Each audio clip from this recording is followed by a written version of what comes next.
I was hyped for a lot of things during this month of December 2024. Christmas Day, New Year's Eve, my 12-year-old son's 14th birthday, the release of Moana 2. But there was one thing that I was the most ecstatic for, and that was the release of Piggy Branch Realities Chapter 5, Haunted Mall. I was definitely hooked from the very first teaser because from what it looked like, it was gonna be a remake of Mall. And a Mall reimagining or remake by none other than Wizard Watch Studios definitely piqued my interest. Finally, after a bunch of banger teasers, the chapter finally came out. I played it and I beat it with the help of some of my friends. But unfortunately, because I'm such a dumbass, that footage is now corrupted and I can't use it, so the footage you're seeing that I'm using as background footage for this video is just me just replaying the map after I've already beaten it. Anyways, it's time to review.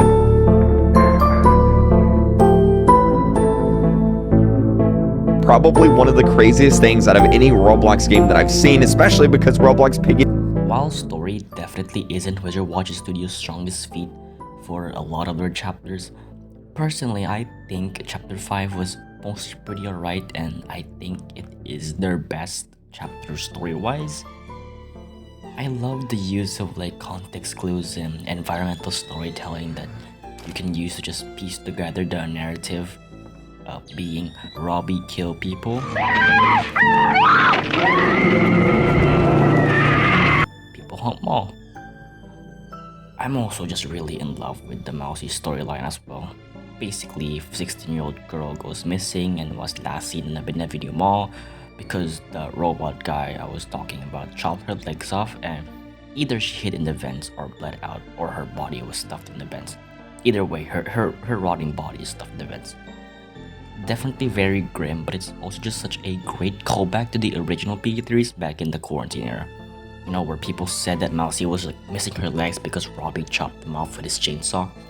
I also just want to touch on the boss fight with Zombie Mousy too. Again, just such a great callback to the original and Piggy chapter. I also just really love the Zombie Mousy character in just general. She is just so disgusting and horrific in all the best ways. I don't think I've ever, in my many years consuming horror media, I've ever seen a vengeful spirit just possessing their own rotting insect-ridden carcass, their dead body. That is just such a very really different yet so disgustingly great concept. It's really amazing. My only gripe with the chapter story, however, is by the end. And if you've played the chapter, you probably know what I'm talking about. Where Georgie is cornered by Robbie and then just starts hallucinating his big sister Penny. Now at first I thought this was gonna be Tio, but no, it just turned out to be Robbie. They don't explain why he was just suddenly hallucinating Penny. And at first I thought Georgie was gonna get himself killed, but no. Robbie starts crashing out and turns blue friendly mode and just scurries off. And that's the end of the chapter. But I genuinely have no idea what the fuck happened there. I mean, it went off the rails, but at least it's not chapter 3 more for Metro kinds of derailing. It's Bunny's father. I can't wait to go on the Ferris wheel on the ice cream. Oh no. Oh no. She gonna die. Oh no. She died. You know what? Screw it. She deserved it because I hate her. Alright? I'm kind of mixed between it being better than Outrageous Outpost or worse or on par with Outrageous Outpost. I thought the chapter's gameplay was alright. It wasn't bad, but it wasn't anything too crazy. The alarm system, which is the most well-known mechanic from the original mall map, is present here, and it actually has a function during bot mode. And that's because in the original Piggy game, at least in book 1 anyways, the bots always know where you are and will start running towards your direction like a homing missile, which makes the alarm systems obsolete unless the Piggy was a player. Thankfully, this is not the case with branch rallies, as the bot does have a patrol mode when it's not chasing a player. If someone activates the alarms, then Robbie will go to that area, which is pretty nice. Rawi himself is fucking terrifying and massive and very intimidating. Getting spotted by him when you least expect it is also like genuinely startling because he is so loud and the visuals just starts going haywire.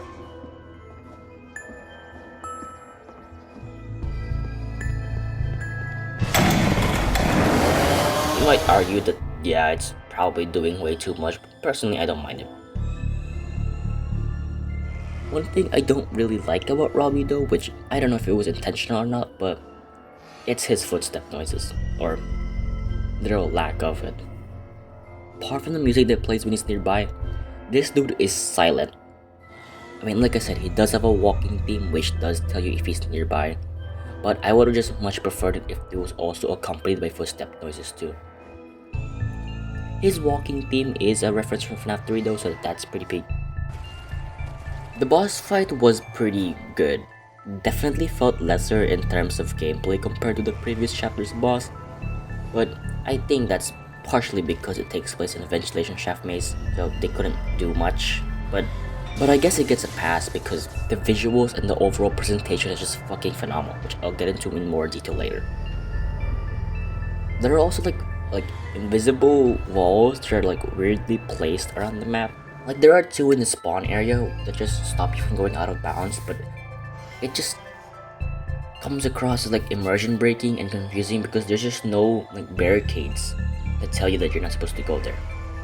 So yeah, like I said, they could have just blocked it off with like props or something, so it's not like too confusing. But one invisible wall is just pure evil. It's like below the escalator and it's gotten me killed like at least a few times from my first playthrough because I just kept bumping into it. I have no idea why that's there. I really wish they could just remove it because, like I said, you could just easily bump into it and then Robbie would just kill you. Also, I played this game on like very low graphics settings, and that's because the map is just really laggy for some reason. Now, I don't have the best PC ever, also like nowhere near shit. I can play and record other Roblox games just fine at highest graphics settings, even Branch Valley's Chapter 4.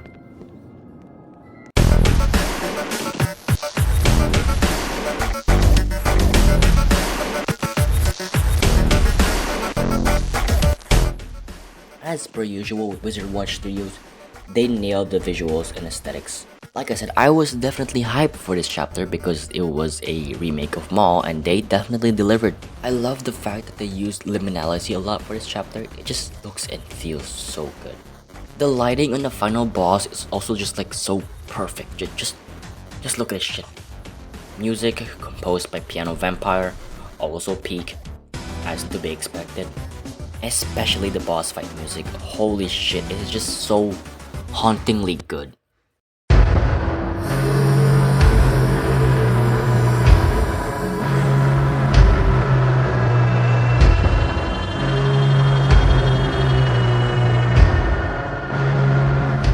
Oh my god. And the animations, Jesus. I mean, the intro was pretty good, but I don't know. I would want the man who made this fired. Like, it has nothing to do with the quality of the animation itself. I think it's like really phenomenal. But I just feel like whoever made this intro cutscene stinks. Like, he doesn't wipe his butt when he poops. However, the cutscene that plays before the final boss is just so fucking peak. I've said peak so many times before. It's probably lost all of its meaning. But I don't care. The cutscene that plays before the final boss is fucking peak. It is so well animated, well choreographed, directed, all that shit. Like I previously said, the concept of a spirit possessing their own rotting body is just so disgustingly amazing. And this cutscene visualizes that so well. Very gross, very fucked up, in a good way.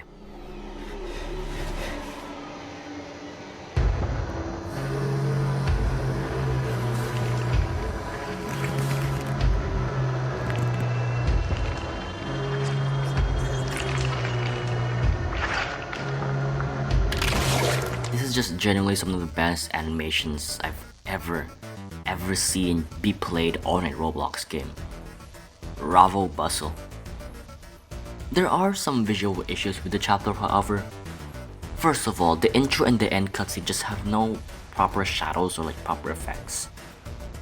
And also, whatever that is. And also this scene where Robbie just clips through this door that he's supposed to break. Yeah.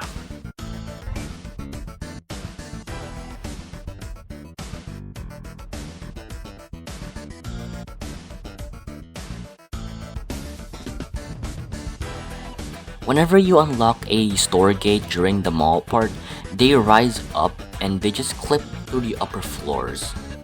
And also, excuse this big robot guy, he's very rude. These are obviously not intentional and was a result of bugs and issues, so hopefully they get fixed. Though my next problem with the visuals, however, is just more of a nitpick. I just felt like some of the props in the map just look very out of place. Like this stock image of a cartoon looking cow, or these weird silhouette looking things in the kids area for some reason. I mean, one of them is literally Slenderman, and also these album covers in a music store. Now don't get me wrong, Pink Floyd, the Beatles, Queen, and Michael Jackson all in the same Piggy chapter is fucking great and all, but like I said, it just feels out of place. Maybe they could have remade these album covers but with Piggy style character models. But then again, I heard they had to cut down on some major content stuff because of like time, so I guess that's just not necessary. Like I said, it's just a personal nitpick. And lastly, Robbie talks a lot in his chapter, talking about some patrol mode and shit. But that's not what I have a problem with. It's very well voice acted and I love it. But you've probably noticed in the gameplay footage, this distractingly goofy font red text just popping out of nowhere. Those are Robbie's subtitles and they look horrible. Thankfully I did hear that they were changing it though, so just thank you.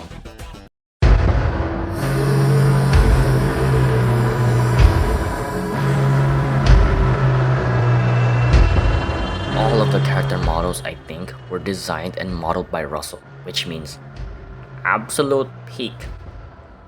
He somehow managed to make Georgie Pig just less punchable, which I didn't even know was possible. Robbie, like I said before, is just so intimidatingly huge and terrifying. I love him. And Ghost Mousy is also pretty cool.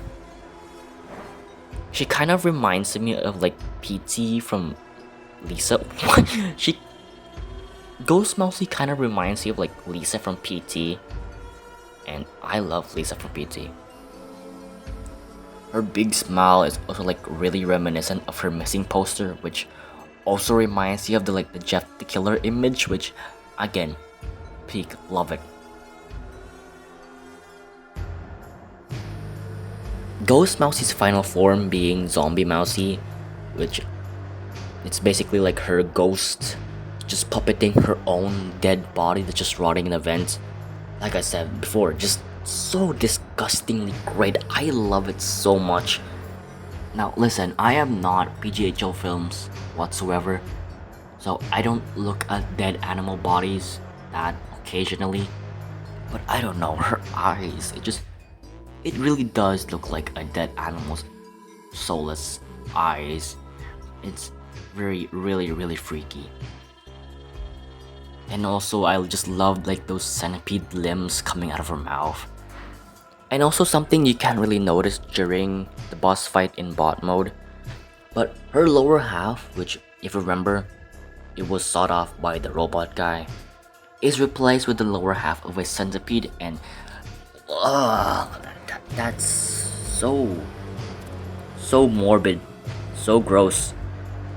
Also, fun fact, me and Russell are friends on Discord, but we've like never ever talked to each other before. Russell, if you're watching this, you nailed it, man. Phenomenal work, as per usual. And also, please send me this image on Discord.